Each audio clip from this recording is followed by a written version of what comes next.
नमस्कार, आयकॉन महाराष्ट्रामध्ये आपले स्वागत आहे। भाजप नेते अभिषेक भैया देशमुख यांच्यातर्फे शहरातील नागरिकांना मोफत पाण्याचे टँकर सुरू करण्यात आले। ही सुरुवात शहरातील भावशंकपुरा येथून सुरुवात करण्यात आली। याचे उद्घाटन कॅबिनेट मंत्री अतुल सावे व खासदार डॉक्टर भागवत कराड यांच्या हस्ते करण्यात आले। यावेळी भाजप शहराध्यक्ष श्रीज बोराळकर, अभिषेक देशमुख, अनिल मकरिया, माजी नगरसेवक निकल यांची प्रमुख उपस्थिती होती। आणि प्रश्न जो आज गंभीर बनलेला आहे आणि ज्या लोकांना व्यवस्थित पाणी येत नाही, ज्या ठिकाणी नळ नाही, अशा शहराच्या वेगवेगळ्या भागामध्ये भारतीय जनता पार्टीच्या वतीनं आपण मोफत पाणी पुरवठा आपण करणार आहोत। यासाठी भारतीय जनता पार्टीचे नेते अभिषेक देशमुख यांच्या विशेष प्रयत्नातून ही हा टँकर पाण्याचा टँकरची व्यवस्था आपण करत आहोत। त्यांना मी अभिनंदन करतो, कारण त्यांच्या मी त्याचं अभिनंदन करतो, कारण सुरुवात त्यांनी आपल्या वॉर्डापासून सुरुवात केलेली आहे आणि आज आपल्या शहराचे नाही, भारताचे केंद्रीय अर्थमंत्री आणि महाराष्ट्राचे लोकप्रिय कॅबिनेट मंत्री आज आपल्या वॉर्डात आलेत। अशा प्रकारे कधी आपल्याला ही संधी आज जी मिळाली ती मी गुड्डूंचं विशेष इथे अभिनंदन करतो आणि या भागातील लोकांना आश्वासित करू इच्छितो की भारतीय जनता पार्टीचे नेते हे आपल्या सगळ्या प्रश्नासाठी आपल्यासाठी कायम आपल्यासाठी मदत करण्यासाठी उपस्थित असतील। साहेब असतील, डॉक्टर कराड साहेब असतील, आपण गुड्डूंच्या मार्फत आपले सगळे या भागातील प्रश्न आपले सोडू शकतो, अशा प्रकारचं आश्वासन मी आपल्याला देतो। यानंतर मी आदरणीय खासदार डॉक्टर कराड साहेबांना विनंती करतो की आपण खूप दिवसांनी या भागामध्ये आला असाल, आपण दोन शब्द या कार्यक्रमाच्या बाबतीत व्यक्त व्हावे। आज भावसिंगपुरा भागातील लाल माती या भागामध्ये मोफत पिण्याचं पाण्याचं टँकर देण्याच्या प्रसंगी उपस्थित असलेले आपले मंत्री माननीय अतुलजी सावे, जिल्हाध्यक्ष माननीय श्रीजी बोराळकर, अनिलजी मकरिये, देशमुख आणि लोंढे सर आणि या वार्डाचे नगरसेवक गुड्डू आणि जमलेल्या सर्व नागरिक बंधू आणि भगिनी, आपल्या सर्वांना माहीत आहे पिण्याचा पाण्याचा प्रश्न संभाजीनगरला गंभीर झाला आणि गंभीर जरी झाला असला प्रश्न तर ह्याला कारणीभूत फक्त शिवसेना आहे, उबाटा शिवसेना। तुम्हाला माहीत आहे समांतर जलवाहिनी त्यांनी आणली आणि समांतर जलवाहिनी त्यांनीच कॅन्सल। खैरे साहेब त्यावेळेस खासदार होते, त्यांच्या माध्यमातून म्हणजे 15-20 वर्ष ओळख आहे। पण अतुलजी मंत्री झाल्यानंतर माननीय मुख्यमंत्री फडणवीस साहेबांनी 1680 कोटी रुपये दिले। नंतर केंद्रात मी मंत्री झालो, त्यात 1000 टाकले आणि 2700 जवळजवळ 2800 कोटीची लाईन आपल्याला दिली। लाईन दिल्यानंतर सुद्धा 1.5 वर्ष त्याने टेंडर फायनल केलं नाही। उबाटा सेनेने माननीय उद्धवजी मुख्यमंत्री होते आणि आपले सुभाष देसाई पालकमंत्री होते आणि त्यांच्या माध्यमातून ही दिरंगाई झालेली आहे आणि याला जबाबदार कोण असेल तर शिवसेना, उबाटा शिवसेना आहे। आणि आता तेच म्हणतात लबाडांनो, त्यांनी अक्षरशः लुटलंय, महानगरपालिकेला लुटलेलं आहे। मी त्यांचे 50 लोक दाखवू शकतो जे महाराष्ट्रामध्ये काम करतात आणि आता म्हणतात लबाडांनो पाणी द्या, पाण्याला उशीर होतोय। पण आम्ही जागोजागी जाऊन आम्ही नागरिकांच्या अडचणी समजून घेऊन त्यांना मदत करू आणि एवढंच सांगू इच्छितो की थोडं 5-6 महिन्यामध्ये जास्तीत जास्त अगदी कुणालाही मोटार लावायला लागणार नाही, 7व्या मजल्यापर्यंत पाणी जाईल आणि भरपूर पाणी आहे। जवळजवळ आपल्या शहराची लोकसंख्या 20 लाख आहे, 40 लाख लोकांना पाणी पुरेल एवढं पाणी आम्ही आणतोय।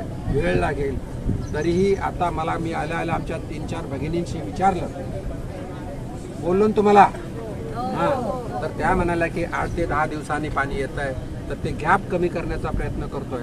आज आम्ही अतुलजींनी आणि सर्वांनी बैठक ठेवलेली आहे शिरीची, मला सकाळीच फोन आलता, तर त्यावेळेस गॅप कसा कमी होईल त्यासाठी प्रयत्न करतोय। आणि या भागामध्ये आमचा नगरसेवक गुड्डू, मी त्यांच्या 3 ते 4 उद्घाटनला आलो होतो, आठवते ना गुड्डू? कंपाऊंड वॉलचं उद्घाटन होतं, स्मशानभूमीचं उद्घाटन होतं, भीमा कोरेगाव स्तंभाचं उद्घाटन, म्हणजे एका दिवशी रात्री प्रोग्राम आपण घेतला होता, आठवतं ना? तर या भाग मला परिचय आहे आणि ज्यावेळेस मी महापौर होतो त्यावेळेस महापौर आपल्या दारी, मी भावसिंगपुरा हा त्यावेळेस नंबर 1चा वार्ड होता, म्हणजे म्युन्सिपल कमिशनरपासून सगळ्यांना घेऊन मी इथं आलो होतो. तर हा भाग तसा मला परिचित आहे. इथं पेठेनगरचे प्रश्न सगळे मी सोडले. आता कुठे पेठेनगर तर मध्ये गेले गावात गेलं ना त्यावेळेस पेठेनगर शेवटचा भाग होता. तर पेठेनगरचा प्रश्न मी पहिल्यांदा महापौर होतो त्यावेळेस मी सोडत होतो. त्यांना रस्ते वगैरे पाणी मी त्यावेळेस दिलं होतं. तर एकंदरीत थोडा वेळ धरा, आम्ही तुमच्या बरोबर आहोत. नागरिकांच्या अडीअडचणी आम्ही समजून घेऊ आणि तुम्हाला पाणी भरपूर मिळेल त्याची आम्हाला तुम्हाला खात्री देतो. धन्यवाद. लाल माती या भागामध्ये टँकरद्वारे पाणी पुरवठ्याच्या सुरुवातीसाठी उपस्थित असलेले आमचे नेते, केंद्रीय माजी अर्थमंत्री व खासदार डॉक्टर भागवतजी कराड साहेब, आमचे सहकारी या शहर जिल्ह्याचे अध्यक्ष शिरीषजी बोराळकर, तसेच आमचे सहकारी अनिल भैया मकरेजी, दीपक ढाकणेजी आणि ज्यांच्या नेतृत्वामध्ये आज हे मोफत पाणी वाटपाचं टँकर सुरू होत आहे असे देशमुखजी, गुड्डू निकाळजेजी आणि सिद्धू सर्वच इकडे उपस्थित. अभिषेक देशमुख हा अतिशय तळागाळात काम करणारा कार्यकर्ता, त्याच्याबरोबरच गुड्डू निकाळजे यांनी पण अनेक वर्ष राजकारणात काम करत असताना उद्भवत असलेल्या पाण्याच्या अडचणीमुळे त्याची जाण घेऊन भारतीय जनता पार्टीच्या वतीने आजपासून आम्ही रोज 25,000 लिटर पाण्याचं वाटप करण्याची योजना राबवत आहोत.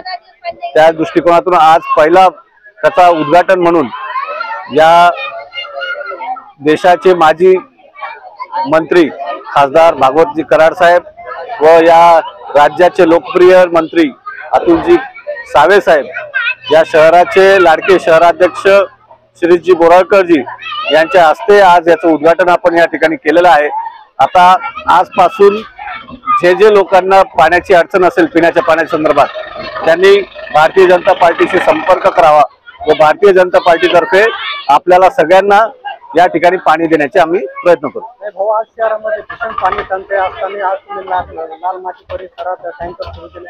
शहराच्या आणखी काही भागात सगळ्या भागात आम्ही शहरातल्या सगळ्या महानगरपालिकेच्या हद्दीतील कुठलाही भाग असेल जिथून आम्हाला फोन येईल की पाण्याची आवश्यकता आहे त्या ठिकाणी आम्ही पाणी पोहोचायची व्यवस्था करू. या भागातले काही प्रश्न म्हणजे आता काही नागरिकांनी ड्रेनेज लाईन नाही ते तर बाकीचे होत राहील, पण आता सध्या जी भीषण गरज आहे ती पाण्याची आहे, तर ते आम्ही आता पाणी देण्याचं काम सुरू करतो. रोजचे आमचे 10 टँकर जाणार. आम्हाला खूप छान वाटतंय, पाणी आलं पाहिजे आणि खरोखर भाजपाने आम्हाला जर मदत केली तर आम्ही देखील भाजपाला वरच आणण्याची आम्ही उमेदवाराला मदत केली. पण आम्हाला खरोखर पाण्याची खूप आहे. आम्हाला आंघोळीला पाणी नाही तर प्यायला पाणी नाही. आम्हाला खूप पाण्याची दिक्कत आहे सर. धन्यवाद. इथं 2004 पासून पाण्याची, लाईटची प्रत्येकाची व्यवस्था नव्हती झालेली. पण पाण्याची व्यवस्था जसं की गुड्डू भाऊनी सांगितलं त्यांच्यामुळे इथं पाण्याचं नियोजन झालेलं आहे. समस्या जी पाण्याची होती ती त्यांनीच आधी रस्त्याची पाण्याची त्यांनी हे केलेलं आहे. त्याच्यानंतर आता जे तुम्ही पाण्याचं केलंय भाजपातर्फे, BJP तर्फे जे तुम्ही पाण्याचं नियोजन केलेलं आहे त्या समस्यावर आम्हाला पण समाधान वाटलंय. पण होतंय असं आहे की तुम्ही जे पाणी पाठवताय, मोफतचं जे पाणी पाठवताय त्याच्यावर वाद, हे पाईप ओढणं, ज्या लेडीज आहे त्यांचे सगळे वाद हे होणं, त्याच्याने काय होणार आहे, कोणाचं तरी म्हणजे नुकसान होणार आहे. बस ते नाही झालं पाहिजे. व्यवस्थित तुमचं पाण्याचं नियोजन जे आहे ते नियोजन करून व्यवस्थित लोकांपर्यंत पाणी पोहोचलं पाहिजे. आता हा स्थानिक पातळी